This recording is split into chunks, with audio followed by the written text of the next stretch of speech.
வணக்கம். Sivan stories narrated by Mr. Tamilan 62.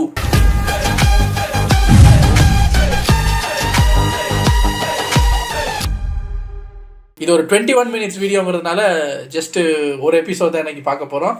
செமையான ஒரு ஃபினிஷிங் நேத்து நம்ம உமாதேவியாரா பார்வதி அம்மையார் வந்து இவனை எப்படியாவது அடைஞ்சிடலாம் அப்படின்னு காமதேவரை அதுக்கு பழி கொடுத்து அவங்க வைஃப் வந்து இவங்களுக்கு ஒரு சாபத்தை கொடுத்துட்டாங்க. ஆகா, அது அந்த அரக்கனுக்கு சார்பா போய் அமையுது. ஸோ என்ன ஏது அப்படிங்கிறத பார்க்கலாம். முருகன் எப்ப சார் வருவாரு, எத்தனையாவது எபிசோட்ல வருவாருன்னு கூட தெரியும். அதான் எத்தனை எப்பா இன்னும் எத்தனை மாசம் காத்து கிடக்கணுமோ தெரியல அவரை பாக்குறது. முருகன் இவரை பண்றதுதான் சூரசம்காரம் அதுதான் போல ஏதோ ஒண்ணு. ஆனா அவர் வந்துதான் அவரை கொல்ற மாதிரி நம்ம அந்த கதை இருக்கு. எனிவேஸ், இது ஒரு 21 மினிட்ஸ் வீடியோங்கிறதுனால டக்குன்னு பார்த்துட்டு ரெடி. போன பாட்டுல காமதேவரோட இறப்பை தாங்கிக்க முடியாம ரதிதேவி இந்திர தேவரை பார்த்து, இந்த இந்திர தேவர் அப்படிங்கிற அந்த பதவியை வச்சுதான் நீங்க என் புருஷனோட விருப்பமே இல்லாம செய்யக்கூடாததை செய்ய சொல்லி அவனை ஏவி விட்டு அவனை கொன்னுட்டீங்க. இந்த பதவியை வச்சு தானே மிரட்டினீங்க. இனிமே அந்த பதவி உங்களுக்கு நிலைச்சு நிக்காதபடி எப்பவுமே ஆட்டம் கொண்டு இருக்கிற மாதிரி அந்த பதவியை காப்பாத்திக்கிறதுக்காக நீங்க ரொம்பவே போராடுவீங்கிற மாதிரி சாபம் கொடுத்துறாங்க. அது மட்டுமா, இந்த பக்கம் திரும்பி பார்த்து நம்ம பார்வதியை பார்த்து, நீயும் என் புருஷனோட சாவுக்கு ஒரு காரணம் ஆயிட்ட, என்ன அம்மா ஆக விடாம பண்ணிட்ட, அதனால உனக்கு என்னைக்குமே அம்மாங்கிற அந்த பாக்கியமே இருக்காது, வராது அப்படின்னு சொல்லி சாபம் கொடுத்துறாங்க. இதை கேட்கிற தேவாதி தேவர்கள் எல்லாம் அப்படியே ஆடி போயிருக்காங்க. அப்படி ஒரு சாபத்தை மட்டும் இந்த அம்மாக்கு கொடுத்துறாதீங்க அப்படின்னு ரதிதேவியை வேண்டிக்கிறாங்க. அந்த பக்கம் இதையெல்லாம் கேட்கிற நம்ம பார்வதியோ, அக்கா உங்களோட கவலையை என்னால புரிஞ்சுக்க முடியுது, எனக்கு ஒரு சாபம் கொடுக்கிறதுக்கு உங்களுக்கு முழு அதிகாரமும் இருக்கு அப்படின்னு சொல்றாங்க. இவங்க இப்படி சொல்லிட்டாங்க, அந்த அம்மா வேற சாபம் குடிச்சிருச்சு, இப்போ இந்த மூ உலகத்தையும் அந்த தாரகாசுரனோட தொலைல இருந்து அப்புறம் வேற யாரால காப்பாற்ற முடியும் அப்படிங்கிற அந்த கவலையோட விஷ்ணுவும் பிரம்மாவும் அங்க காட்சி கொடுக்கறாங்க. வந்தவங்க ரதிதேவியை பார்த்து, இந்த சாபத்தோட விளைவு இந்த உலகத்தோட அழிவா கூட இருக்கலாம், பார்வதி தேவிக்கு குழந்தை பிறக்கலைன்னா தாரகாசுரனுக்கு என்னைக்குமே அழிவே இருக்காது, தாரகாசுரனை அழிக்கவே முடியாது அப்படின்னு சொல்றாரு. சொல்லிட்டு விஷ்ணு பகவான் ரதிதேவி கிட்ட, ரதிதேவி இந்த உலகத்துல இருக்கிற எல்லா அழகான பொருட்கள், நல்ல மனம் வீசக்கூடிய மலர்கள், அழகான கலைகள், இது எல்லாத்துலயுமே காமதேவரை எல்லாரும் பார்ப்பாங்க. உனக்கு நான் ஒரு வரம் தரேன். உன்னோட புருஷனான காமதேவர் என்னோட கிருஷ்ண அவதாரத்துல என்னோட மகனா பிரத்யுமன் அப்படிங்கிற பெயரோட ஏன் பிள்ளையா பிறப்பா, அப்போ நீயும் மறுஜன்மம் எடுத்து அவரையே கல்யாணம் பண்ணலாம் அப்படின்னு சொல்றாரு. இப்படி எல்லாம் ஒரு வழியா டீல் பேசி ரதிதேவியை சமாதானப்படுத்துற விஷ்ணு பகவான், இப்ப நீங்க பார்வதிக்கு கொடுத்த அந்த சாபத்தை திரும்பி எடுக்கணும் அப்படின்னு சொல்றாரு. ஆனா ரதிதேவியோ, என்னால கொடுத்த சாபத்தை முழுசா எடுத்துட முடியாது, நான் சாபம் பண்றதுல எக்ஸ்பர்ட், ஆனா திருப்பி எடுக்கிறதுல நான் கொஞ்சம் வீக், மேபி சாபத்தை என்னால வீக் பண்ண முடியும், முழுசா என்னால எடுக்க முடியாது அப்படின்னு சொல்லி, பார்வதி தேவி உனக்கு கண்டிப்பா குழந்தை பிறக்கும், நீ அம்மா ஆவ, ஆனா உனக்கு பிறக்க போற குழந்தை உன் கர்ப்பத்துல இருந்து பிறந்த குழந்தையா இருக்காது, பட் ஸ்டில் அது உன்னோட குழந்தை தான் அப்படின்னு சொல்லி ஏதோ ஒரு மாதிரியா சாபத்தை திரிச்சிட்டாங்க. அதையும் நம்ம பார்வதி தேவி, எல்லாம் உங்க விருப்பம், உங்கள் சாபம் எதுவாக இருந்தாலும் அதை நான் முழுசா அக்செப்ட் பண்ணிக்கிறதா சொல்லிடுறாங்க. என்னோட ஆசீர்வாதமும் உங்களுக்கு நிச்சயமா உண்டு, நீங்க அடுத்த ஜென்மத்துல காமதேவரை கல்யாணம் பண்ணுவீங்க அப்படின்னு அவங்க வாழ்த்து சொல்றாங்க. ஒரு வழியா வந்த வேலை முடிஞ்சு போச்சு அப்படின்ட்டு பகவான்களும் தேவர்களும் அங்க இருந்து மறைய ஆரம்பிக்கிறாங்க. அடுத்து பார்த்தா நம்ம சிவன் மறுபடியும் பிணங்கள் எரியக்கூடிய அந்த சமாதிக்கு வந்து உட்கார்றாரு. இன்னும் பயங்கர கோவத்துல தான் இருக்காப்லையா மனுஷன். அந்த பக்கம் பார்த்தா பார்வதி தேவியோ அதே கோயக்குள்ள பித்து பிடிச்ச மாதிரி நடந்துகிட்டு இருக்காங்க. சிவனோட அந்த தியான பீடத்துக்கிட்ட போய் உட்காந்துக்கிறாங்க. ஆண்டவா, நீங்க முக்காலமும் உணர்ந்தவர், அப்ப கண்டிப்பா நான் தான் அந்த சதிங்கிறது உங்களுக்கு தெரிஞ்சிருக்கும், எனக்கே அடுத்த பிறவி எடுத்த எனக்கே முன்ஜென்மத்துல என்ன பண்ணேன், எப்படி எல்லாம் உங்களை காதலிச்சுங்கிறதுலாம் ஞாபகம் இருக்கு, அப்ப கண்டிப்பா உங்களுக்கு ஞாபகம் இருக்கும் அப்படின்னு பாயிண்ட் பிடிக்கிறாங்க. இருந்தும் என்ன ஏன் இப்படி கஷ்டப்படுத்துறீங்க அப்படின்னு சொல்லி ஓன்னு அழுகுறாங்க. தெரிஞ்சும் தெரியாத மாதிரி நடந்துக்கிறீங்க, அதுல என்ன ரொம்ப காயப்படுத்துது அப்படின்னு நினைக்கிறாங்க. அழுகுறதுனா உங்க வீட்டு எங்க வீட்டு அருகே இல்லைங்க, அவங்க கண்ணீர் அந்த தியான பீடத்துக்கு மேல பட்டுட்டு அந்த குகையோட குளிரால அப்படியே உறைஞ்சு ஒரு குட்டி சிவலிங்கத்தையே உருவாக்கி கண்ணீராலேயே சிவலிங்கத்தை உருவாக்கி விட்டார் நமது பார்வதி. அப்போ பார்வதியோட தோல்ல யாரோ கை வைக்கிறாங்க. பார்த்தா நம்ம பர்வதராஜன். பார்வதி தேவி அவங்க அப்பாவை கட்டி பிடிச்சுக்கிறாங்க. அப்பா, காதல்ல ஏன் இவ்வளவு வேதனை இருக்கு அப்படின்னு கேட்டு அழுகுறாங்க. அதுக்கு இந்த மனுஷன், நீ ரொம்ப எக்ஸ்பெக்டேஷன் வச்சுட்டமா, அதான் உனக்கு இந்த லெவலுக்கு வேதனையா இருக்கு அப்படிங்கிற மாதிரி சொல்றாரு. இதை கேட்கிற பார்வதி, சிவனோட கோபத்துக்கும் காமதேவரோட அந்த இறப்புக்கும் நான் காரணமாயிட்டேனே, அந்த சிவனும் என்ன நிராகரித்து விட்டார் அப்படிங்கிற மாதிரி சொல்லி அழுகுறாங்க. ஆனாலும் நம்ம பர்வதராஜன் ரொம்ப சிம்பிளா, விஷ்ணு பகவான் சொன்னது பொய்யாகிறதுக்கு வாய்ப்பே கிடையாது, அதனால நம்ம வீட்டுக்கு போய் விஷ்ணு பகவானை கும்பிட்டா நமக்கு மனோபலமும் எந்த வழியில போகணும் அப்படிங்கிற ஒரு தெளிவும் கிடைக்கணும் சொல்லி பார்வதி தேவியை வீட்டுக்கு கூட்டிட்டு போயிடுறாரு. இந்த பக்கம் நம்ம பர்வதராஜன் ரொம்ப நம்புற விஷ்ணு பகவானை காட்டுறாங்க. அவர் ஆதிசக்தி மனித ரூபத்துல பிறந்ததுனால அவங்க கிட்ட ஒரு 16 வகையான அசுத்தங்கள் இருக்கு. அந்த அசுத்தங்கள் இருந்து பார்வதி தேவி முக்தி அடைஞ்சாதான் சிவனுக்கு தகுதியான ஒரு பொண்ணா அவங்கள அவங்க அவங்களாலேயே எத்தனை test சார்? அப்போ அதை கேட்கிற இந்திரர், ஆனா பார்வதி தேவிக்கு அந்த 16 அசுத்தங்கள்ல இருந்து எப்படி முக்தி அடையிறதுங்கிற மேட்டர் தெரியாதே அப்படிங்கிற மாதிரி சொல்றாரு. அதுக்கு நம்ம விஷ்ணு, குருன்னு ஒருத்தர் இல்லாம யாருக்குமே எதுவுமே தெரிய வராது. சோ பார்வதிக்கு இந்த 16 அசுத்தங்களில் இருந்து வெளியில வர்றதுக்கான அந்த தவங்களை பத்தி சொல்லி கொடுக்கறதுக்கு ஒரு குருதேவர் தேவை அப்படிங்கிறாப்ல. யாரா அந்த குருதேவர் அப்படின்னு எல்லாரும் முடிச்சுட்டு பாத்துக்கிட்டு இருக்கும்போது, அது வேற யாரும் இல்ல, நீங்க தான் அப்படின்னு சொல்லி பிரம்மரோட பையனான நம்ம நாரதரை காமிக்கிறாரு விஷ்ணு. உங்களை விட பக்தியிலையும் தவத்திலையும் மிஞ்சினவங்க இங்க யார் இருக்க முடியும் அப்படிங்கிறாரு. சோ நம்ம நாரதர் குருவாக மாறி பார்வதி தேவிக்கு எப்படி அந்த 16 அசுத்தங்களில் இருந்து வெளியில வருதுன்னு சொல்லி கொடுக்க போறார். நெக்ஸ்ட் சீன்ல அரண்மனையில பார்வதியும் காணாம, இப்போ நம்ம ராஜாவையும் காணாம, ரெண்டு பேரும் சேர்ந்து எங்க தாண்டா போயிட்டாங்கிற மாதிரி மீனாதேவி ரொம்பவே டென்ஷன் ஆயிட்டு இருக்காங்க. அப்பதான் அப்பாவும் பொண்ணும் அந்த பக்கம் வராங்க, அரண்மனைக்கு வராங்க. மீனாதேவி பொண்ணை பார்த்த உடனே ஓடி போய் பார்வதியை கட்டிப்பிடிச்சுக்கிறாங்க. பார்வதியை இந்த கோலத்துல பார்த்தவங்க, நீ அந்த சிவனை தானே பார்க்க போன, சொல்லுடி, அந்த சிவனை தானே நீ பார்க்க போன? ஆமா ஆமாமா, நீங்க சொல்றது உண்மைதான், சிவனை பார்க்கறதுக்கு தான் நான் அந்த கோயிலுக்கு போனேன்னு சொல்றாங்க. எதுக்கு போன சொல்லுடி, எதுக்கு போனேன்னு கோவமா கேட்க, அதுக்கு பார்வதி தேவியோ பதிலே சொல்லாம நிக்கிறாங்க. அதை பார்க்க இப்பதானே சொன்ன சிவனை பார்க்கத்தான் போனோம்னு, அப்புறம் எதுக்கு போனேன்னு கேட்டா சும்மா கடுப்பாகி. நானே முருகர் எப்போ வருவாரு தெரியாம டென்ஷன்ல இருக்கேன். ஏன் போனேன், எதுக்கு போனேன்? அம்மா, உன் வாழ்க்கை பத்தி எவ்வளவோ கனவுகளை நான் என் மனசுல வச்சிருந்தேன் தெரியுமா, ஆனா உனக்கு அதை பத்தி எல்லாம் கவலையே இல்ல, உனக்கு உன்னோட ஆசை மட்டும் தான் பெருசு இல்ல அப்படிங்கிற மாதிரி கேட்டு காயப்படுத்துறாங்க. அப்ப இந்த அம்மா, எனக்கு தெரியும் நீங்க என்னோட வாழ்க்கையை நினைச்சு ரொம்பவே வருத்தப்படுறீங்கன்னு எனக்கு தெரியும், ஆனா நான் சிவனை காதலிக்கிறது உண்மைன்னு சொல்லிட்டு பார்வதி தேவி மீனாதேவியோட கையை பிடிச்சாங்க. அப்படியே அழுகுறாங்க. ஆனா அந்த அம்மாவோ ஏத்துக்கிற மாதிரி இல்ல. பார்வதி தேவி அம்மா கிட்ட உங்களை கஷ்டப்படுத்தி சிவனை காதலிக்கிறதுல எனக்கு விருப்பம் இல்லைன்னு சொல்றாங்க. உடனே அந்த அம்மா, இதாண்டா சான்ஸ்னு கையை இறுக்கமா பிடிச்சுக்கிட்டு, அப்பனா எனக்கு சத்தியம் பண்ணி கொடு, என்னைக்குமே அந்த சிவனை ஏறெடுத்து கூட பார்க்க மாட்டேன், அந்த எனக்கு சத்தியம் பண்ணி கொடுன்னு கேக்குறாங்க. உடனே அவங்களும் யோசிக்காம, சரிமா நான் சத்தியம் பண்ணி கொடுக்குறேன், உங்களோட முழு ஆசீர்வாதத்தோட தான் என்னோட கல்யாணம் நடக்கும், இனிமே உங்களோட அனுமதி இல்லாம எந்த ஒரு காரியமும் செய்ய மாட்டேன்னு இந்த அம்மாவும் சத்தியம் பண்ணிடுது. இதெல்லாம் பாக்குற பர்வதராஜன் ரொம்பவே நம்ம சிவனை காட்டுறாங்க. அவர் இன்னும் அந்த சுடுகாட்டுல கோவத்துல தாங்க இருக்காப்ல. அதை பாக்குற பூதகணங்க, இப்படியே விட்டா முடியாதுன்னு, சுவாமி கைலாயம் இல்லாம, கைலாயம் நீங்க இல்லாம வெறிச்சோடி போய் கிடக்கு, கொஞ்சம் வாங்க அப்படிங்கிற மாதிரி கூப்பிடுறாங்க. அதை கேட்கிற நந்தியும், ஆமா சுவாமி நீங்க கைலாயத்துல இல்ல, நீங்க இல்லாம அங்க இருக்கிற பூதகணங்கள், குருக்கள், ரிஷிகள் எல்லாம் ரொம்பவே வருத்தப்பட்டு இருக்காங்க, நீங்க எப்போ வருவீங்கன்னு காத்துக்கிட்டு இருக்காங்கிற மாதிரி சொல்றாரு. ஆனா நம்ம சிவனோ, நான் இனிமே கைலாயத்துக்கு எப்பவுமே வரமாட்டேன் அப்படின்னு ஒரு பெரிய குண்டை தூக்கி போறாரு. கைலாயம் சதியோட ஞாபகங்களால நிறைஞ்சு இருக்கு, சதி என்னோட உயிர், அந்த உயிரே என்னை விட்டு போனதுக்கு அப்புறம் என்னோட இடம், என்னோட அந்த கைலாயங்கிற அந்த இடம் உயிர் உடலை விட்டு பிரியிற ஒரு சுடுகாடு தான் அப்படிங்கிற மாதிரி சொல்றாரு. அடுத்த சீன்ல பார்வதி தேவி குகையில சிவன் கோவத்தோட உச்சிக்கு போய் அவரோட நெற்றி கண்ணை திறந்து காமதேவரை எரிச்சு பார்வதி தேவி யாருன்னே தெரியாதுன்னு சொல்லி சிவன் அவங்க காதலை நிராகரிச்சு வெளியில போனது, இது எல்லாத்தையும் பத்தி யோசிச்சு யோசிச்சு யோசிச்சு ரொம்ப கவலையோட இருக்காங்க நம்ம பார்வதி தேவி. அப்போ அங்க அவங்க அப்பா பர்வதராஜன் வராரு. தான் பொண்ணை பார்த்து இவரு ரொம்பவே வருத்தப்படுறாரு.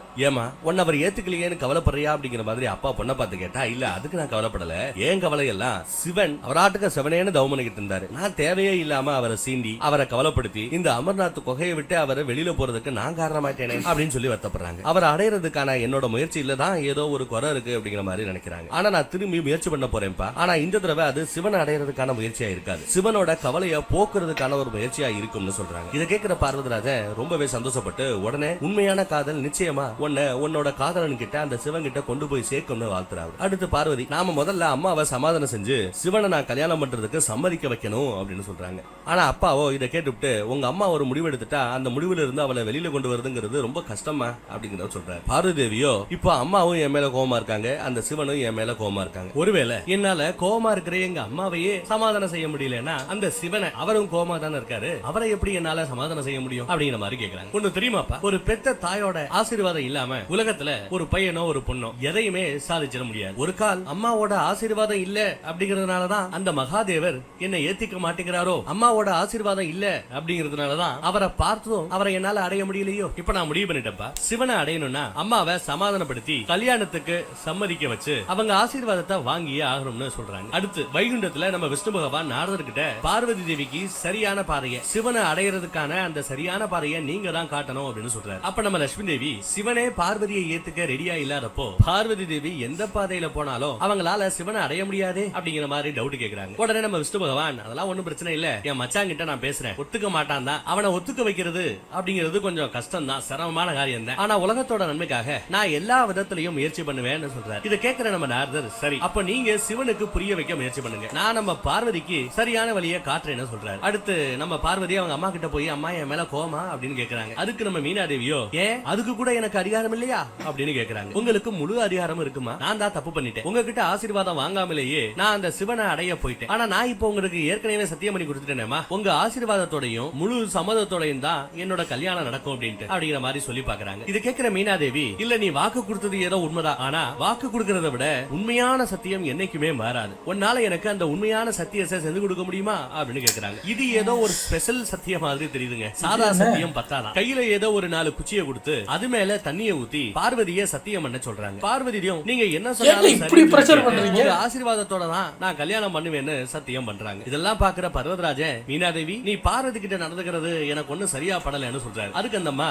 பார்வதியா ஆசைப்பட்டு தான் மகாராஜா எனக்கு அவ சத்தியம் பண்ணி கொடுத்திருக்கிறா, அதுக்கு நான் என்ன பண்ண முடியுங்கிற மாதிரி சொல்லுது அந்த அம்மா. உனக்கு தெரியாது தாய் பாசத்துல அவ அவளோட ஆசையை கூட தூக்கி போட்டுவிட்டு உனக்காக என்ன வேணாலும் செய்வாவ அப்படின்னு சொல்றாரு அப்பா. உடனே அம்மா என்னோட ஆசைகள்லாம் அந்த சிவன்கிற அந்த சங்கடம் இல்லாத ஒரு சந்தோஷமான வாழ்க்கையை என் பொண்ணுக்கு நான் தரணும்னு ஆசைப்படுறேன், அவ்வளவுதான். நாய்த்தலையோட வாழ பழைய சிவனை பார்த்தா சுடுகாட்டுல நடுவுல உட்கார்ந்து தவம் பண்ணிக்கிட்டு இருக்க. அப்ப நம்ம நந்திதேவர் வந்து சுவாமி வைராக்கியங்கிற அந்த தீயில எத்தனை நாள் நீங்க இப்படி எரிஞ்சுக்கிட்டே இருப்பீங்க, உங்களோட இந்த கவலையை போக்குறதுக்காக தான் சதிதேவி பார்வதி தேவியா இந்த உலகத்துல மறுபடியும் தோன்றி இருக்கிறாங்க, அவங்கள ஏத்துக்கங்க பிரபு அப்படிங்கிற. இதை கேட்கிற நம்ம சிவன் மெதுவா கண்ணை திறக்கிறாப்ல. அப்போ சரியா அந்த நேரத்துக்கு நம்ம விஷ்ணு பகவானும் அங்க வந்து இதே வேண்டுகோளுக்காக தான் இந்த உலகமே உங்ககிட்ட காத்து கிடக்குது அப்படின்னு சொல்றாரு. சிவன் கொஞ்சம் வழக்கத்துக்கு மாறா விஷ்ணுவை பார்த்து பயங்கரமா முறைக்கிறார். இருந்தாலும் அதெல்லாம் கண்டுக்காம விஷ்ணு பகவானோ நீங்களும் பார்வதியும் சேருதுதான் அதுலதான் இந்த உலகத்தோட நன்மையே இருக்கு அப்படின்னு சொல்றாரு. இதையெல்லாம் கேட்கிற நம்ம சிவனுக்கு நான் தான் சதின்னு குகையில பார்வதி தேவி சொன்னதெல்லாம் ஞாபகம் வருது. அப்ப நம்ம சிவன் என்னோட சரி மறுஜென்மம் எடுத்தும் சரியாவே இருக்கிறாரா அப்படிங்கிற அந்த கவலையை விட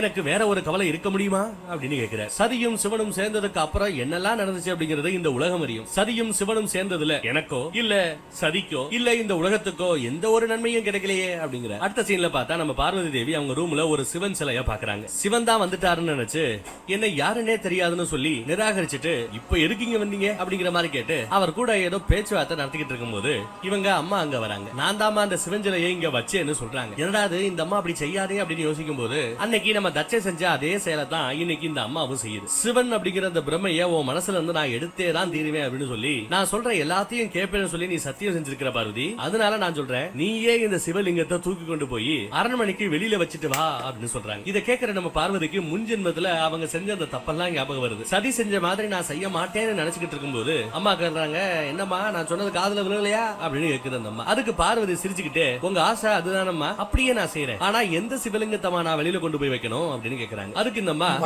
ஒரே ஒரு சிவலிங்கம் தானே இருக்கு அப்படின்னு கேக்குறாங்க. கொஞ்சம் திரும்பி பாருங்க, இந்த அறை முழுக்கவே ஃபுல்லா சிவலிங்கமா தான் கிடக்கு, இதுல எதை கொண்டு போய் வெளியில வைக்கணும் அப்படின்னு கேக்குறாங்க. மீனாவதி தேவியை திரும்பி பார்த்தா அந்த அறை முழுக்க வெறும் சிவலிங்கமா தெரியுது. இத பார்த்து பிரமிச்சு போன மீனாவதி தேவி ஐயோ எந்த சிவலிங்கத்தையும் நீ வெளியில கொண்டு போக வேண்டாம், ஆள விடுதாயி அப்படிங்கிறது, நீதான் எனக்கு சத்தியம் பண்ணி கொடுத்திருக்கிறியே அதுவே எனக்கு போதும்னு சொல்லிட்டு அந்த கிளம்பிடுறாங்க. இது பார்வதி லீலை. நெக்ஸ்ட் சீன்ல பார்வதி தேவி தண்ணி எடுக்கிறதுக்காக ஒரு குளத்துக்கிட்ட போறாங்க. அப்போ அந்த குளத்துல ஒரு தேளு தண்ணிக்குள்ள அப்படியே மூழ்க போகுது. அதை பாக்குறவங்க தேளு கொட்டும்னு தெரிஞ்சும் அந்த தேலை சும்மா கையால தூக்கி காப்பாத்துறாங்க. எல்லாத்தையும் காப்பாத்துற ஆதிசக்தி ஆச்சு நம்ம பார்வதி தேவி இந்த தேலை மட்டும் காப்பாத்தாம விட்டுருவாங்களா? அப்போ ஃபர்ஸ்ட் டைம் அந்த தேலை கையால இவங்க குளத்துல இருந்து தூக்கும் போது தேளு கையில கொட்டிடுது. சோ அது கீழே திரும்ப மறுபடியும் தண்ணியில விழுந்துருது. ஐயோ உள்ள விழுந்தா செத்து போயிடும் சொல்லிட்டு மறுபடியும் செகண்ட் டைம் அது கொத்துறதையும் பொருட்படுத்தாம பார்வதி தேவி அந்த தேலை தூக்கி கரையில போடுறாங்க. இதை எல்லாத்தையும் பாக்குற அவங்க அம்மா ஐயோ பொண்ணுக்கு வலிக்குமே அப்படின்னு ஓடி போய் பார்வதி தேவியோட கைய பிடிச்சு தேல்னா கொட்டும்னு உனக்கு தெரியாதா, அத எதுக்கு மறுபடியும் தண்ணியில இருந்து வெளியில எடுத்த அப்படின்னு பார்வதி தேவியை திட்டுறாங்க. ஆனா பார்வதியோட முகத்துல சிரிப்பு மட்டும் தாங்க தெரியுது. இப்போ அந்த டயலாக விடுறாங்க, தேல்னா கொட்டும்னு எனக்கு தெரியாதான்னு நீ கேட்டமா, தேலால தன்னோட குணத்தை மாத்தவே முடியாது. அதே மாதிரிதான் சின்ன வயசுல இருந்து என் மனசுல விதைச்ச அந்த விதைகளையும் யாராலையும் அகற்ற முடியாது அப்படின்னு சொல்லுது. இதையெல்லாம் கேட்கிற நம்ம மீனாதேவிக்கு இப்பதான் புரியுது பார்வதி தேவி அந்த ஆதிசக்தினோ தேலு தன்னோட தன்மையை எப்படி மாத்த முடியாதோ அதே மாதிரி ஆதிசக்தி தன்னோட தன்மையான சிவனை எப்பவுமே வேண்டதும் சிவனை நோக்கி எப்பவுமே போறதும் இயற்கை. அந்த தன்மையை யாராலையும் மாத்த முடியாதுங்கறத அவங்க புரிஞ்சுக்கிறாங்க. அவங்க அம்மா இதே மாதிரி ஒரு சிந்தனையில யோசிச்சுக்கிட்டே இருக்கிறத பார்த்த பார்வதி தேவி அம்மா நான் அந்த தேல் கொட்டுறத பொறுத்துக்கிட்டேன், என் கைய பாருங்க எனக்கு ஒண்ணு ஆகல, என்னோட எல்லா வலியும் போயிடுச்சு அப்படின்னு சொல்றாங்க. உடனே அம்மா கேக்குறாங்க இதே மாதிரிதான் நான் உனக்கு இவ்வளவு நாளா கொடுத்துக்கிட்டு இருந்த அந்த வலியையும் பொறுத்துக்கிட்டியாமா அப்படின்னு கேக்குறாங்க. எனக்கு இப்ப எல்லாம் புரிஞ்சிருச்சு, உன்னை அந்த சிவங்கிட்ட இருந்து பிரிக்க முடியாது அப்படிங்கறத புரிஞ்சுக்கிட்டு முடியாது அப்படிங்கறது அப்படி புரிஞ்சுக்கிட்டுமே நீ அந்த சிவனை நேசிக்க கூடாது அப்படின்னு நான் சொன்னா அந்த தேலு மாதிரி தான் நான் உன்னை கொட்டிக்கிட்டே இருக்கேன்னு அர்த்தம். அதை செய்ய விரும்பல, நீ உன்னோட அந்த மகாதேவரையே கல்யாணம் பண்ணிக்கோன்னு ஒரு வழியா பர்மிஷன் கொடுத்துறாங்க. ரொம்ப டஃப் கொடுப்பாங்க அப்படின்னு பார்த்தா அம்மா ரொம்ப ஈஸியா கல்யாணத்துக்கு சம்மதிச்சுட்டாங்க. ஒரு வழியா ஒரு பெரிய தடைக்கல் இங்க அகன்றுச்சு. அடுத்து மிச்சம் இருக்கிறது தடையா இருக்கிறது நம்ம சிவன் மட்டும்தான். அவர் என்ன செய்யறாருன்னு பார்த்தா சிவனும் விஷ்ணுவும் இன்னும் ஒரே எபிசோட்ல திருந்திட்டீங்க. ஆண்டவா பார்வதி தேவி நீங்க நினைக்கிற மாதிரி முழுசா சதி தேவி கிடையாதுன்னு சொல்றாரு. அதுக்கு சிவன் நீங்க ஒரு விஷயத்தை மறந்துட்டீங்க. எப்படி ஆதிசக்தி மனித ரூபத்தில் சதியா தோன்றுறாங்களோ அதே ஆதிசக்தி தான் திரும்ப பார்வதியா மனித ரூபத்துல இப்ப தோன்றி இருக்கிறாங்க. அந்த மனித ரூபமே அசுத்தங்கள் நிறைஞ்சது. அந்த அசுத்தங்களை போக்குறதுக்காக சதி அவளோட உடலையே எரிக்கும்படி ஆயிடுச்சு. அப்போ பார்வதி மட்டும் எப்படி அந்த அசுத்தத்துல இருந்து முக்தி பெறுவா சொல்லுங்க பாப்போம் அப்படின்னு கேக்குறேன். அதுக்கு நம்ம விஷ்ணு பகவான் பார்வதி நான் மறுபடியும் சொல்றேன் முழுசா சதி மாதிரியே எல்லா விஷயத்திலையும் ஒத்து போவாங்கன்னு இல்ல. அவங்க உங்களுக்கு தகுதியான ஒரு பொண்ணுதான்னு நான் நம்புறதா சொல்றேன். இதை கேட்கிற நம்ம நந்தியும் சுவாமி விஷ்ணு பகவான் சொல்றத தயவு செஞ்சு கேளுங்க. அவர் உலகத்தையே காப்பாத்துற ஒரு தொழில பண்ணிட்டு இருக்கிறவர். அவர் சொல்றது தப்பா இருக்காதுங்கிற மாதிரி சொல்றாரு. அதுக்கு நம்ம சிவன் எஸ் இவர் இந்த உலகத்தை காப்பாத்துறதுக்காக ஒவ்வொரு தடவையும் நானும் ஆதிசக்தி தான் கஷ்டத்தை அனுபவிக்கிற மாதிரி ஆயிடுது. உலகத்தை காப்பாத்துறோம் சமநிலைப்படுத்துறோம் அப்படின்னு சொல்லி பேசாம இருந்த என்ன பிடிச்சு சதி கூட கல்யாணம் அன்னைக்கு எல்லாம் உருப்படாம போச்சு. அடுத்து மறுபடியும் உலகத்தை காப்பாத்துறேன்னு சொல்லி காம தேவர் அனுப்பி என்னோட தவத்தை கலைச்சாங்க. அந்த முயற்சியும் வீணா போச்சு. அடுத்து இப்போ உலகத்தை காப்பாத்துறதுக்காக தாரகாசுரை அழியணும். தாரகாசுரை அழியணும் அப்படின்னா அதுக்கு நானும் பார்வதியும் சேரணும் ஒரு குழந்தை. இங்க கொடுத்த வரதானே நான் வேணும்னா அந்த தாரகாசுரனோட ப்ராப்ளத்தை வேற மாதிரி டீல் பண்ணிக்கிறேன். இப்போதைக்கு பார்வதி தேவிய அவளோட கஷ்டத்துல இருந்து காப்பாத்துறது தான் எனக்கு முக்கியம். சதிப்பட்ட அந்த கஷ்டத்துக்கு அப்புறம் உங்க யாரையும் நம்புறதுக்கு தான் தயாரா இல்ல அப்படிங்கிற மாதிரி சொல்றாரு. ஏன் நீங்க எல்லாம் சொல்லி நான் கேட்க மாட்டேன். ஏன் அந்த ஆதி சக்தியே வந்து என்கிட்ட சொன்னாலும் நான் பார்வதி எனக்கு தகுதியான பொண்ணா ஏத்துக்க மாட்டேன் அப்படின்னு சொல்லிடுறாரு. ஒருவேளை பார்வதி அவங்களாவே அந்த தகுதி அடைவதற்காக முயற்சி பண்ணா நான் அந்த எல்லா முயற்சிகளையும் நானே வீணடிக்கிடுவேன். நானே உள்ள போந்து ஆட்டையை கலைச்சு விட்டுருவேங்கிறார். எப்பவுமே அவளால அந்த தகுதியை அடையவே முடியாதுன்னு சொல்றாரு. ஐயோ மனுஷன் என்ன எப்படி கிளம்பிட்டா? ஐயா சதி சாகும்போது நீங்க என்ன சொன்னீங்க? நீ எனக்கு ஈக்குவலா வரணும்னு நினைச்சனே தவிர நான் மனுஷ ரூபம் எடுத்து வரணும்னு நினைக்கலையேன்னு வருத்தப்பட்டீங்கல்ல. இப்ப பண்ணுங்க, அதை பண்ண மாட்டீங்களே. இதையெல்லாம் கேட்டு நம்ம விஷ்ணு நீங்க இதத்தான் ஆசைப்படுறீங்கன்னா அப்படியே நடக்கட்டும். ஆனா எனக்கு முழு நம்பிக்கை இருக்கு. நீங்க பார்வதியோட முயற்சிகளை முறியடிச்சாலும் அவங்க நிச்சயமா உங்களுக்கு தகுதியான பொண்ணா மாறுவாங்க. இது சத்தியம் அப்படிங்கிறாரு நம்ம விஷ்ணு. இப்படியே சிவனும் விஷ்ணுவும் பேசி ஒரு கட்டத்துல ஒரு வாரத்தை முடிச்சுக்கிறாங்க. அடுத்து பார்த்தா நம்ம பார்வதி தேவி தூங்கிட்டு இருக்காங்க. தூங்க முயற்சி பண்ணிட்டு இருக்காங்க. ஆனா அவங்களுக்கு தூக்கமே வரல. கனவுல நம்ம சதிதேவிக்கு அன்று ஒரு நாள் கனவு வந்த மாதிரியே இவங்களுக்கும் ஆண் பாதி பெண் பாதியா இருக்கிற அந்த ரூபம் பயங்கரமா நிலா ஒளியில டான்ஸ் ஆடிக்கிட்டு இருக்கிற மாதிரி தெரியுது. சரி அன்னைக்கு சதிதேவிக்கு தெரிஞ்ச மாதிரி தான் சிவன் பாதி சக்தி பாதிங்கிற அந்த ஃபேஸ் அந்த ரூபம் தெரியும் அப்படின்னு பார்த்தா இல்லைங்க. கரெக்டா அந்த பாதி இருக்கிற அந்த ஒரு உருவத்துக்கு நடுவுல இருந்து தீ மாதிரி ஏதோ கிளம்பி அந்த உருவமே வெடிச்சு செதற மாதிரி இவங்க பாக்குறாங்க. இத கனவுல பார்த்த அந்த அம்மா அப்படியே பயங்கரமா பயப்படுறாங்க. துக்கம் தாங்க முடியாம சிவனோட சிலை கிட்ட உட்கார்ந்து நடந்த எல்லாத்தையும் நினைச்சு கவலைப்பட்டுக்கிட்டு இருக்காங்க. கரெக்டா அங்க நம்ம நாரத முனி வர. சிவனை கல்யாணம் பண்றதுங்கிறது சாதாரண விஷயம் இல்லமா. மனித உடல்ல 16 வகையான அசுத்தங்கள் இருக்கு. அதை போக்குறதுக்கு நீங்க 16 தவம் செய்யணும். அந்த தவங்கள் எல்லாம் சும்மா கிடையாது. அதுவும் ரொம்ப கஷ்டம் அப்படின்னு சொல்லிட்டு இருக்காரு. இதையெல்லாம் கேட்கிற நம்ம பார்வதி தேவி எந்த ஒரு ரியாக்ஷனும் இல்லாம எந்த ஒரு பதிலையும் சொல்லாம கடவுளை பார்த்து அந்த விஷயத்தையே நினைச்சுக்கிட்டு வருத்தப்பட்டுக்கிட்டு இருக்காங்க. என்னமா நான் வாட்டுக்கு பேசிட்டு இருக்கேன், நீங்க ஒண்ணுமே பதில் சொல்ல மாட்டேங்கிறீங்களே அப்படின்னு நம்ம நாரதர் கேட்டா அதுக்கு இந்தமா பிலாசபில பதில் சொல்றாங்க. இது புரிஞ்சுக்கிறதா தான் நான் சின்ன வயசுலயே செஞ்சுட்டேனே. ஆனா நான் என்ன எல்லாத்தெல்லாம் புரிஞ்சு நம்பினேனோ அது எல்லாத்துக்கும் ஆப்போசிட்டா தான் இப்ப நடக்குது. நம்ம நாரதரோ இல்ல தேவி நீ சின்ன வயசுல இருந்து உங்க மனசுல நினைச்ச அதே சிவன் தான் அதே தெய்வம் தான் அவர் இப்ப கொஞ்சம் கோவத்துல இருக்கார் அவ்வளவுதான் அப்படின்னு சொல்ற. மறந்துடாதீங்க தேவி நீங்களும் சிவனும் சேர்றது இந்த உலகத்தோட சமநிலைக்கு ரொம்ப முக்கியம்னு சொல்ற. அதுக்கு நம்ம நீங்க எல்லாரும் இந்த உலகத்தை பத்தி மட்டும் தான் கவலைப்படுறீங்க. அப்ப என்னோட கவலைக்கு அர்த்தமே கிடையாதா? என்ன பத்தி யாரும் யோசிக்க மாட்டீங்களா? சிவன் என்ன யாருனே தெரியாதுன்னு சொல்லி நிராகரிச்சதுல இருந்து என் வாழ்க்கையோட அர்த்தமே இல்லாம போச்சு. அத்தை இல்லாம நான் தெரியறேன். இப்ப நீங்க வேற வந்து என்னென்னமோ செய்ய சொல்றீங்க. என்ன மன்னிச்சிடுங்க நாதரே. நீங்க சொல்றதையெல்லாம் கேட்டு நடக்கிற ஒரு மனநிலைமையில நான் இப்ப இல்ல. நான் ஒரு தோல்வி அடைஞ்ச காதலி, ஒரு தோல்வி அடைஞ்ச மனைவி. நான் இப்ப எப்படி இருக்கேனோ அப்படியே என்ன விட்டுருங்க. நான் எனக்காக வருத்தப்படுவதற்காவது எனக்கு கொஞ்சம் டைம் கொடுங்கன்னு சொல்லிட்டு கிளம்பிடுறாங்க. அப்பதான் நம்ம நாரதருக்கே புரியுது எல்லாரும் சேர்ந்து எப்படி சிவனையும் பார்வதியும் சேர்க்கலாம்னு பிளான் போட்டுக்கிட்டு இருக்காங்க. ஆனா பார்வதி எவ்வளவு கவலையோட இருக்காங்கங்கறத யாருமே யோசிக்கல. அடுத்து பார்வதி சிவன் தியானம் செஞ்ச அந்த குகைக்கு போய் அந்த தியான பீடத்துக்கிட்ட உட்கார்ந்து ரொம்பவே வருத்தப்பட்டு அழுகுறாங்க. அந்த கண்ணீர் துளிகள் அந்த தியான பீடத்துக்கு மேல படப்பட இந்த பக்கம் நம்ம சிவன் சுடுகாட்டுல தவம் செய்ய முடியாம அப்படியே டிஸ்டர்ப் ஆகுறாரு. ஐயோ பாவம் பார்வதி இப்படி அழுகுறாங்களே அப்படிங்கிற அந்த கவலை சிவன் கண்ணுல தெரியுது. அழுதுகிட்டு இருந்த பார்வதி தேவிக்கு திடீர்னு நம்ம ததீசி முனிவர் சொன்னது ஞாபகம் வருது. மனசுல உண்மையான காதல் இருந்தா அவங்க சிவனுக்கு தகுதியானவங்களா மாற முடியும்னு அவர் சொன்னதை நினைச்சு தன் கண்களில் அப்படியே தொங்கிக் கொண்டிருக்கக்கூடிய பொங்கிக் கொண்டிருக்கக்கூடிய அந்த கண்ணீர் எல்லாம் தொடர்ச்சி எரியிறாங்க, எந்திரிக்கிறாங்க. இந்த பக்கம் இப்படி பார்வதி தேவி அழுதுகிட்டு இருக்கிறத பார்த்தும் நம்ம சிவன் அந்த பார்வதியை எப்பவுமே ஏத்துக்க மாட்டேன். சதிக்கு நடந்த விஷயங்கள்ல பார்த்ததுக்கு அப்புறமும் நான் திரும்பி பார்வதியை இவங்க எல்லாம் சொல்றாங்களேன்னு சொல்லிவிட்டு நெருங்கி போனா அது பார்வதிக்கு தான் ஆபத்தா போய் முடியும். அதனால பார்வதி என்ன அடையணும்னு எடுக்க போற ஒவ்வொரு முயற்சிக்கும் நானே தடையா போய் நிப்பேன் அப்படின்னு சொல்றாங்க. அடுத்து நம்ம பார்வதி தேவி சிவன் நம்ம சதிக்கிட்ட நீ எவ்வளவுதான் ஆசைப்பட்டாலும் உன்னால இந்த சுடுகாட்டுல வர முடியாது, உன்னோட உலகமும் என்னோட உலகமும் வேற வேறன்னு சொல்லியிருப்பார். அப்படி இல்ல அப்படின்னு அப்படின்னு சிவன் கிட்ட ப்ரூவ் பண்றதுக்காக நம்ம பார்வதி ஒரு ஆறு கிட்ட வந்து நிக்கிறாங்க. ஆத்தோட ஒரு கரையில இவங்க நிக்கிறாங்க, இன்னொரு கரையில சுடுகாடு. சோ நம்ம பார்வதி தேவி சுடுகாட்டுலயும் என்னால வாழ முடியும் அப்படிங்கறத ப்ரூவ் பண்றதுக்காக அந்த ஆத்த கிராஸ் பண்ணி சுடுகாட்டுக்கு போகணும்னு பாக்குறாங்க. அப்போ நில் அப்படின்னு ஒரு குரல் அந்த கரையில இருந்து கேக்குது. யாருன்னு பார்த்தா நம்ம சிவன் தான். சுடுகாட்டுல பிணங்களை எரிக்கிறவர் மாதிரி வேஷம் போட்டுட்டு வந்து அங்க நிக்கிறாரியா மனுஷன். அவர் இந்த கரைக்கெல்லாம் நீங்க வரக்கூடாது, இங்க வாழ்க்கையோட முடிவுல தான் ஒவ்வொருத்தரும் வரணும் அப்படிங்கிற மாதிரி சொல்றாரு. அதை கேட்கிற நம்ம பார்வதி தேவி இறந்தா மட்டும்தான் வாழ்க்கை முடிஞ்சு போச்சுன்னு அர்த்தம் இல்ல. வாழ்க்கையோட ஆதாரமும் கனவும் லட்சியமும் அழியறதும் வாழ்க்கை முடிஞ்சு போறதுக்கு சமம். நானும் கிட்டத்தட்ட அந்த ஒரு நிலைமையில தான் இருக்கிறேன் அப்படின்னு சொல்லிட்டு நதியை கிராஸ் பண்ண முயற்சி பண்றாங்க. அப்ப திரும்பி நம்ம வேஷம் போட்ட சிவன் இந்த ஆறு கடல்ல போய் கலக்கும் போது அதோட தன்மையை இழக்கும். அது மாதிரி நீ அக்கறையில இருந்து இக்கரைக்கு வந்தா நீங்களும் உங்களோட தன்மையை இழந்துடுவீங்க அப்படின்னு சொல்ற. அதுக்கு இந்த அம்மா ஆறு கடல்ல கலந்து ஆத்தோட தன்மையை அது இழக்கிறது இல்ல, அது தன்னோட காதலை திரும்ப பெறுகிறது. அதே மாதிரிதான் என்னோட காதலை நான் அடைவேன் அப்படின்னு சொல்லிக்கிட்டு இவங்க சக்சஸ்ஃபுல்லா அந்த ஆத்தை கிராஸ் பண்ணிடுறாங்க. நான் இங்க வர முடியாதுன்னு சொன்ன அந்த இடத்துக்கு வந்துட்டேன் பாருங்க அப்படின்னு சொல்லிக்கிட்டு பார்வதி தேவி அந்த பிணம் எரியக்கூடிய அந்த இடத்துக்கு வந்து சேர்றாங்க. அப்பதான் அவனை நோட் பண்றாங்க, எங்க இவ்வளவு நேரம் வரக்கூடாதுன்னு சொன்ன அந்த மனுஷனை காணவேன்னு சுத்தி முத்தியும் தேடி பாக்குறாங்க. பட் அவர் அங்க இல்ல. அடுத்து பார்த்தா நம்ம நாரதர் கிட்ட நந்திதேவர் சிவனையும் பார்வதியும் சேர்த்து வைக்கிறதுங்கிறது இதுக்கு முந்தைய சிவ சக்திய சிவனையும் சதியையும் சேர்க்கிறது எவ்வளவு கஷ்டமா இருந்துச்சு, அதை விட கஷ்டமா இருக்கும் போலயே, ஏதாவது ஒரு வழியை நீங்க தான் கண்டுபிடிக்கணும் நாரதரே அப்படிங்கிறாரு நந்தி. அப்போ நாரதர் பார்வதி தேவியோட அந்த வலிமையான காதல் தான் சிவனையும் சக்தியையும் பார்க்க வச்சது, சிவனையும் பார்வதியும் பார்க்க வச்சது. ஆனா அவங்க ரெண்டு பேரையும் சந்திக்க வைக்க மட்டும் பத்தாது, அவங்கள காதல்ல சேர்த்து வைக்கணும். அதுக்கு பக்திங்கிற அந்த வழியை நம்ம கையாளணும்.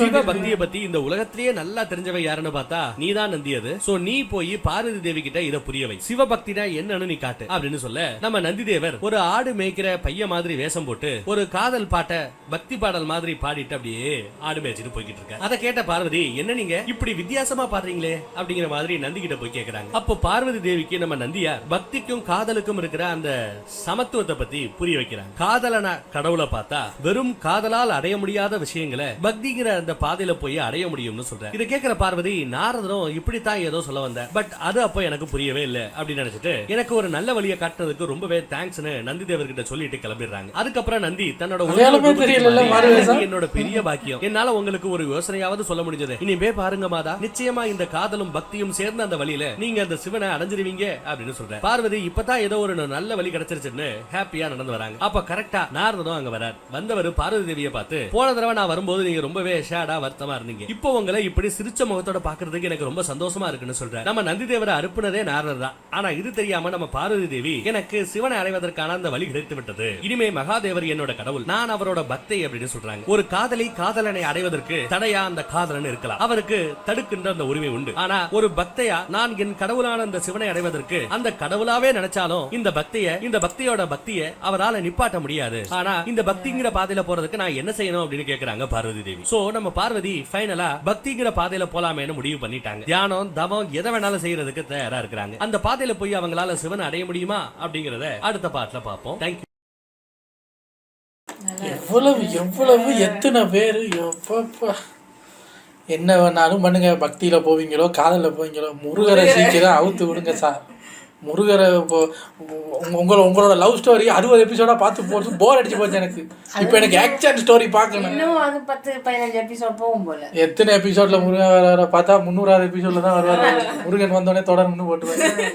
அவர் தான் கட் பண்ணிட்டு தொடரும்னு போட்டாலே எனக்கு அதெல்லாம் வேணாம். எனக்கு இப்போ லவ் ஸ்டோரி போதும். ஆக்ஷன் த்ரில்லர் பார்க்கணும். சீக்கிரம் இறக்கி விடுக்க அவரை. நாளைக்கு அடுத்த எபிசோட்ல வந்து சந்திக்கிறேன். Take care.